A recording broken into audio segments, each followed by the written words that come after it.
तो चलिए आज सुनाते हैं कमरा नंबर 13 की दुल्हन की ये डरावनी कहानी। पर कहानी शुरू करने से पहले एक सवाल है। क्या कोई इस कमरे में रुकना चाहेगा? तो कहानी शुरू होती है अनुज से, जो अपने दोस्त की शादी के लिए गांव पहुंचा है। उसे ठहराया गया एक पुरानी सी हवेली में और कमरा मिला, कमरा नंबर 13। वैसे गांव वालों ने उसे चेताया भी था, कहते थे रात में कमरे से अजीब आवाजें आती हैं। पर अनुज ने इन बातों पर ध्यान नहीं दिया। उसे ये सब अंधविश्वास लगता था। फिर आई उस कमरे में उसकी पहली रात। और बस असली कहानी यहीं से शुरू होती है।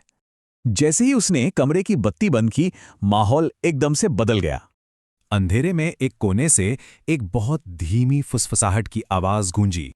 उसने फौरन लाइट चलाई, पर वहां कोई नहीं था। कमरा एकदम खाली था। उससे लगा कि ये बस उसका वहम है और वो वापस लेट गया।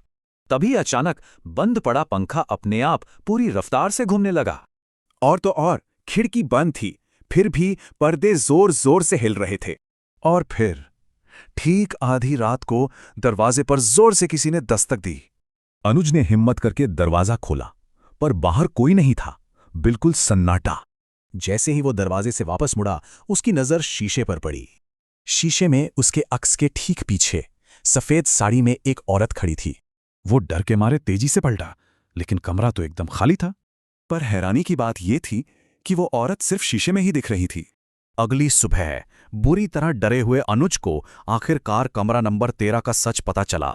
लोगों ने बताया कि सालों पहले एक दुल्हन की आत्मा उस कमरे से जुड़ी है। कहने की जरूरत नहीं, उस रात के बाद अनुज कभी उस गांव में वापस नहीं लौटा। और ये कहानी एक चेतावनी के साथ खत्म होती है।